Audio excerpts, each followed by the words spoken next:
Assalamualaikum warahmatullahi wabarakatuh. Yang berbahagia Bapak Ibu beserta pelatihan gugus tugas COVID-19 RW 5 Kelurahan Elok 1 Penggilingan. Baiklah, pada kesempatan hari ini kita akan lebih mengenal lagi tentang apa itu virus Corona 19 yang lebih dikenal dengan penyakit COVID-19 dan pencegahan penularannya. Coronavirus merupakan keluarga besar dari virus yang bisa menyebabkan penyakit baik pada manusia maupun pada binatang.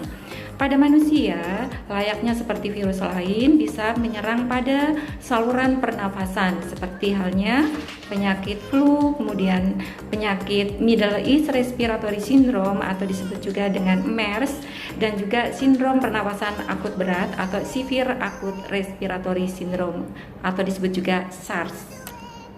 Manusia yang terkena penyakit ini akan menimbulkan tanda dan gejala. Di antaranya adalah demam lebih dari 38 derajat Celcius, kemudian batuk kering dan juga sesak napas. Nah, jika ada orang yang dalam waktu 14 hari sebelum muncul gejala tersebut dan pernah melakukan perjalanan ke negeri atau wilayah terjangkit, atau pernah juga merawat atau kontak erat dengan penderita COVID-19, maka terhadap orang tersebut akan dilakukan pemeriksaan laboratorium yang lebih lanjut, tentunya untuk memastikan diagnosisnya. Bagaimana orang bisa terinfeksi COVID-19? Nah, penularan ini melalui tetesan kecil yang disebut dengan droplet dari hidung atau mulut pada saat penderita tersebut batuk, bersin, atau berbicara. Nah, tentunya ini tanpa sengaja orang lain menghirup droplet dari penderita tersebut. Nah, untuk itu, disinilah pentingnya mengapa kita penting untuk menjaga jarak hingga kurang lebih minimal 1 meter dan bahkan sekarang direkomendasikan sampai minimal 3 meter. Berikutnya, droplet tersebut dapat juga jatuh pada benda di sekitarnya. Kemudian, jika ada orang menyentuh benda yang sudah terpapar dengan droplet tersebut dan orang itu menyentuh mata, hidung, atau mulut atau disebut juga dengan segitiga wajah, maka orang itu dapat terinfeksi COVID-19. Untuk itu, inilah sebabnya mengapa kita penting untuk mencuci tangan secara teratur dengan sabun dan air mengalir atau dengan cairan berbasis alkohol. Berikutnya, siapa saja yang berisiko terinfeksi COVID-19? Mereka yang pertama adalah orang yang tinggal atau bepergian di daerah di mana virus COVID-19 ini bersirkulasi sangat mungkin berisiko terinfeksi. Kedua, mereka yang terinfeksi adalah orang yang di dalam 14 hari sebelum muncul gejala melakukan perjalanan dari negeri atau wilayah terjangkit. Kemudian, mereka yang kontak erat seperti anggota keluarga, rekan kerja, atau tetangga medis yang merawat pasien sebelum mereka tahu bahwa pasien tersebut terinfeksi COVID-19. Nah, petugas kesehatan yang merawat pasien yang terinfeksi COVID-19 berisiko lebih tinggi dan harus konsisten melindungi diri mereka sendiri dengan prosedur pencegahan dan pengendalian infeksi yang tepat. Selanjutnya, manakah yang lebih rentan terinfeksi coronavirus? Apakah orang yang lebih tua atau orang yang lebih muda? Sebenarnya, tidak ada batasan usia orang yang dapat terinfeksi oleh coronavirus ini. Namun, yang lebih tua dan orang-orang dengan kondisi medis yang sudah ada sebelumnya, seperti asma, diabetes, penyakit jantung, atau tekanan darah tinggi, lebih rentan untuk menderita sakit lebih parah. Tadi kita sudah mengetahui apa itu penyakit COVID-19 dan bagaimana penularannya. Berikutnya adalah bagaimana cara mencegahnya. Pencegahan yang pertama dengan cara menjaga kesehatan dan kebugaran agar stamina tubuh kita prima dan sistem imun kita atau kekebalan tubuh kita meningkat. Pencegahan berikut yaitu dengan cara mencuci tangan dengan benar dan juga secara teratur. Bagaimana mencuci tangan dengan benar? Yaitu mencuci tangan dengan menggunakan air mengalir dan dengan sabun, atau kita juga bisa menggunakan dengan cairan berbasis alkohol. Mencuci tangan sampai bersih selain dapat juga membunuh virus yang mungkin ada di tangan kita, tindakan ini juga merupakan salah satu tindakan yang mudah dan murah. Sekitar 98% penyebaran penyakit bersumber dari tangan kita. Karena itu, menjaga kebersihan tangan adalah hal yang sangat penting. Nah, pencegahan yang selanjutnya yaitu dengan cara menjaga jarak dengan orang lain. Menjaga jarak setidaknya 1 meter dengan orang lain. Jika Anda terlalu dekat, Anda dapat menghirup droplet dari orang yang mungkin menderita COVID-19. Berikutnya, yang tak kalah pentingnya, ketika batuk dan bersin, tutuplah hidung dan mulut Anda dengan tisu atau dengan lengan atas bagian dalam, bukan dengan telapak tangan. Selanjutnya, buang tisu dan masker yang sudah digunakan ke tempat sampah dengan benar. Lalu, cuci tangan Anda.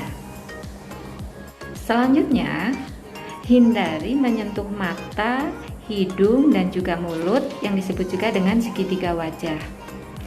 Tangan menyentuh banyak hal yang dapat terkontaminasi virus.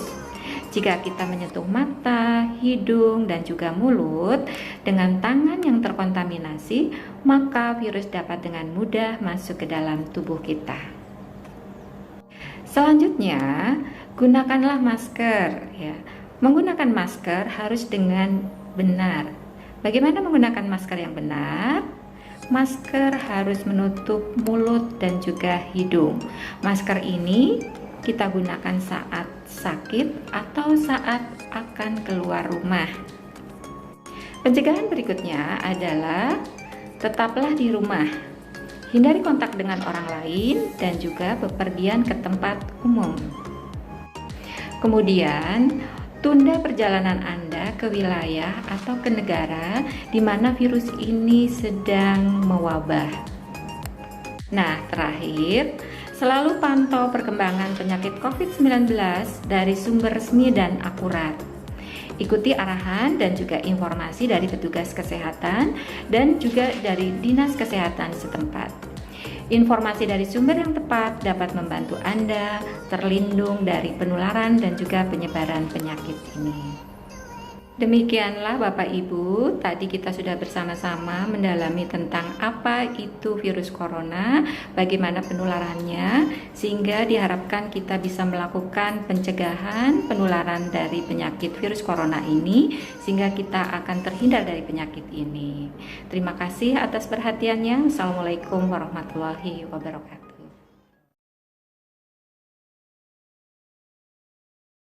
Assalamualaikum warahmatullahi wabarakatuh.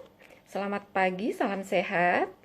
Baiklah, sekarang kita akan mendemonstrasikan bagaimana cara melakukan cuci tangan dengan benar. Cuci tangan merupakan suatu proses secara teknik untuk membersihkan kotoran atau debris dari kulit atau tangan kita dengan menggunakan air mengalir dan sabun apabila tangan kita tampak kotor. Dan juga bisa menggunakan cairan berbasis alkohol apabila tangan kita tidak tampak kotor. Adapun persiapan alatnya sebagai berikut: air mengalir dan wastafel, sabun antiseptik, tisu, dan bila tangan kita tidak tampak kotor, gunakanlah hand rub. Baik, kita mulai.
Cara membuat hand sanitizer standar WHO.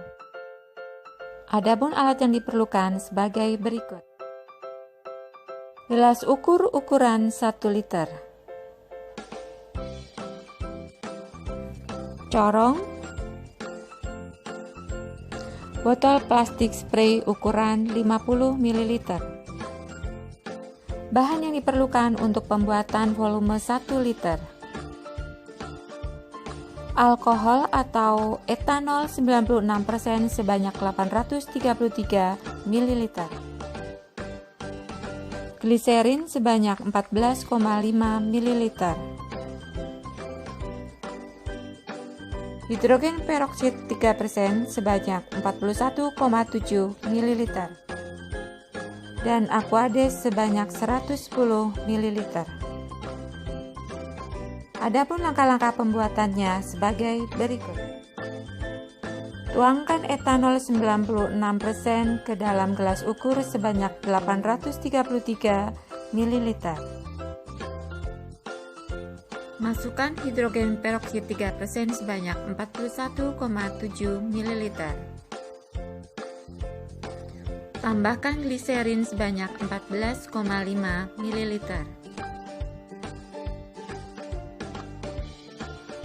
Terakhir, masukkan Aquades sebanyak 110 ml atau hingga volume seluruhnya mencapai 1000 ml. Aduk-aduk campuran hingga rata. Segera bagi dan tuangkan hand sanitizer ke botol spray agar mudah digunakan. Hand sanitizer siap digunakan. Selamat mencoba.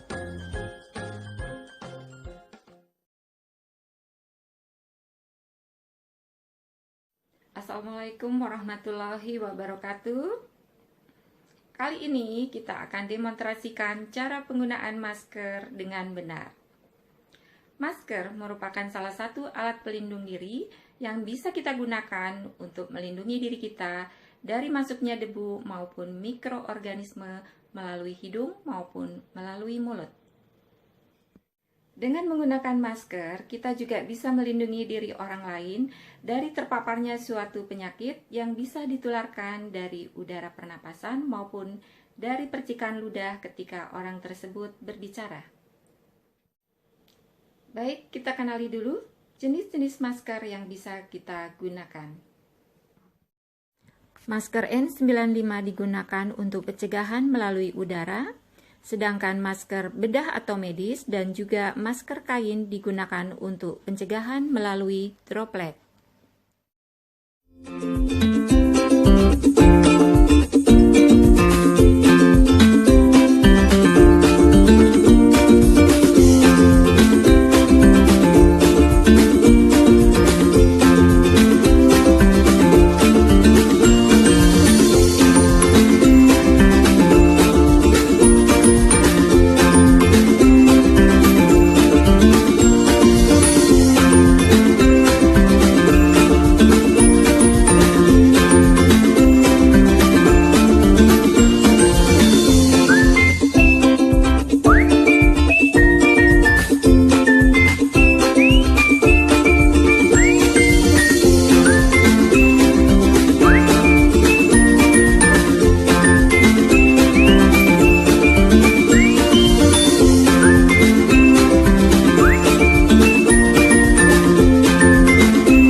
Silakan, moderator.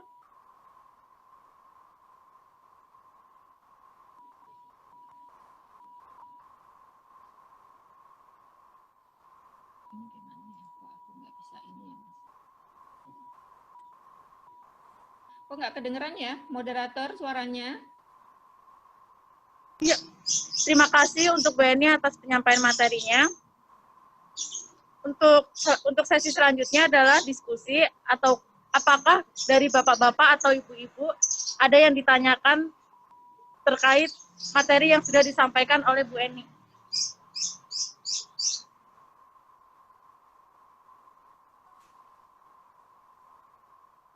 Ayo Bapak Ibu, barangkali ada yang bertanya. Ada yang jelas untuk bapak-bapak terkait materi yang sudah disampaikan. Bapak-bapak, ibu-ibu.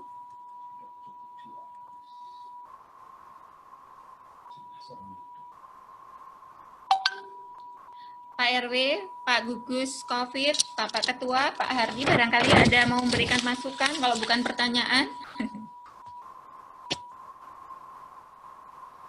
Pak Bisbun.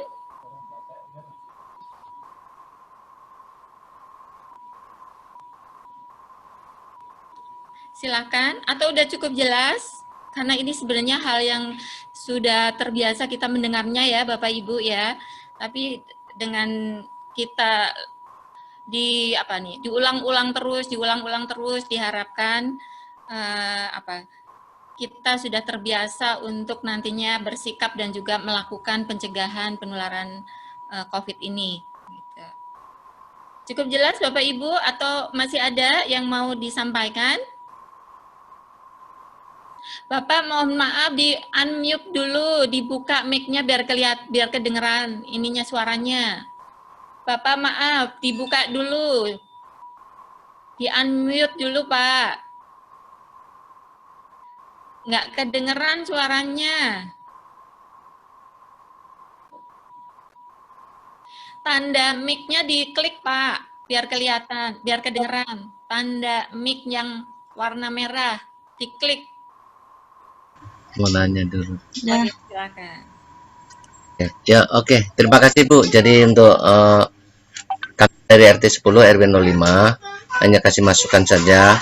Semua yang materi yang disampaikan itu cukup bagus juga, mengerti juga. Namun salah satunya memang kendalanya satu, karena untuk masker itu kan macam-macam Bu. Ada yang tipis, ada yang tebal. Saat ini kan banyak kan double-double tuh. Bagaimana kalau mengadakan, artinya ada yang mau pakai yang tipis, karena rata-rata kayaknya sih saya lihat di lingkungan atau dimanapun setiap saya keluar itu banyak kan maskernya tipis. Apakah perlu kita sosialisasi untuk pengganti yang baru apa gimana nih? Karena kemarin juga ada yang baru itu juga cukup bagus Bu, hanya terbatas waktunya Bu.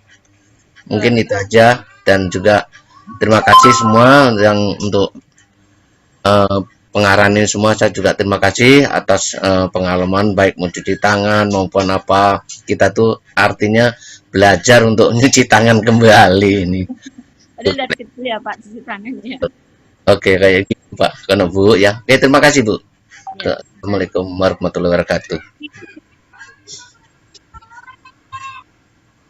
Moderator, gimana moderator? Mau pertanyaan dulu atau langsung dijawab? Puji suaranya. Ya baik Bu Eni, dipersilakan untuk menjawab. Boleh langsung dijawab? Boleh Ibu. Boleh. Baik, terima kasih Pak Tri atas pertanyaannya. Memang benar ya Pak ya, untuk masker itu banyak sekali dijual berbagai jenis masker, bahkan yang akhir-akhir ini banyak itu model scuba ya Pak. Karena model scuba itu praktis banget, tinggal nyantelin di telinga ya. Anak saya aja paling senang tuh Pak pakai scuba. Cuma ternyata kemarin pemerintah sudah menyampaikan ya, masker scuba itu ternyata dia bahannya sangat elastis sehingga ketika dipakai itu pori-porinya semakin membesar ya, sehingga tidak cukup efektif untuk sebagai upaya untuk mencegah virus masuk gitu ya. Dan kemarin dipersyaratkan lagi kalau mau pakai Kain boleh, tetapi minimal 2 lapis katanya. Gitu, Pak. Jadi Oke. yang bagus itu ya kain-kain katun 2 lapis, Pak, tapi Pak minimal. Nah, kalau Oke. mau pakai scuba ya mungkin didobel barangkali ya, Pak. Soalnya minggu udah banyak nih ya. Masker Iya, scuba kan banyak karena dari kemarin-kemarin itu yang paling banyak dijual scuba. Nah, gimana betul. caranya supaya lebih efektif? Nah, mungkin didobel aja barangkali ya, Pak, daripada nggak dipakai kan sayang. Betul. Memang sih kalau dibilang efektif, kalau yang masker kain, yang beberapa referensi saya baca, keefektifannya kalau yang 2 play ke atas itu, 2 lapis maksudnya ya Pak, itu sampai 75% kan. Hmm. Nah, kalau mungkin scuba itu hanya 5% katanya Pak. Jadi supaya mungkin lebih efektif lagi, didobel aja barangkali Pak, jadi 2 play, 2 lapis didobel gitu. Dan perlu kita sosialisasikan juga rupanya ya Pak ke masyarakat. Iya, Kadang-kadang kan pakai scuba kemana-mana sehari nggak ganti, padahal itu maksimal hanya 4 jam kalau terus-menerus dipakai. Gitu.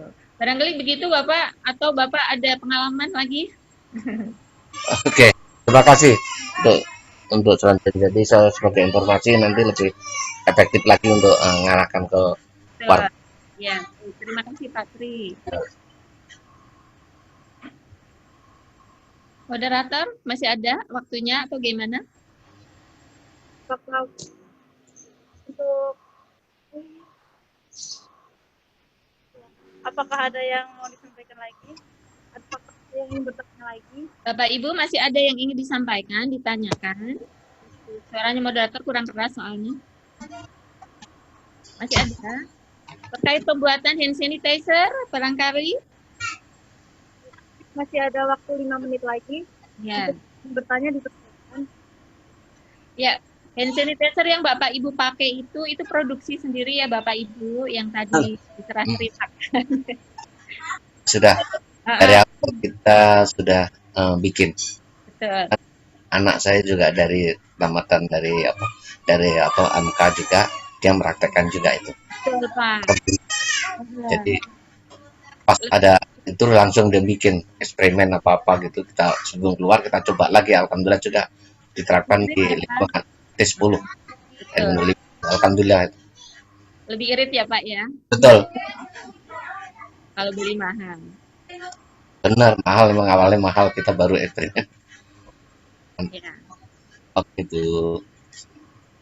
Baik, Bu, saya kembalikan ke moderator, silakan. Barangkali mungkin mau dilanjut ke materi berikut. Mungkin Ibu Eni ingin menambahkan. Suaranya nggak jelas, Puji. Mungkin dari Ibu Eni ingin menambahkan sesuatu. Ya, tambahan sih tidak ada, cuma mungkin menekankan saja barangkali untuk bahan dasar hand sanitizer tadi ada 2 ya, yang kebetulan dipraktekkan tadi pakai etanol ya. Ya. Etanol itu sama seperti alkohol tapi kadarnya memang lebih rendah ya, yang biasa digunakan untuk minuman-minuman. Tetapi dengan konsentrasi tertentu yang dipersyaratkan di atas 60%, yang tadi kita pakai adalah 96%, itu sudah mempunyai kemampuan untuk membunuh kuman ya. Kemudian kalau misalnya mau pakai alkohol juga demikian, harus dalam kadar di atas 60%. Jadi itu efektif untuk membunuh kuman. Bahan dasar lainnya seperti peroksid itu untuk supaya larutan hand sanitizer itu lebih awet, mencegah terjadinya pertumbuhan kuman. Itu juga untuk gliserin itu sebenarnya untuk memperhalus kulit supaya tidak iritasi, tidak lecet karena alkohol itu kering ya kalau dipakai. Cepat kering deh. Itu saja barangkali. Terima kasih Puji. Saya kembalikan ke moderator. Terima kasih Bu Eni materi yang sudah disampaikan. Semoga bermanfaat juga Bapak dan Ibu. Untuk sesi diskusi sudah kita lanjut ke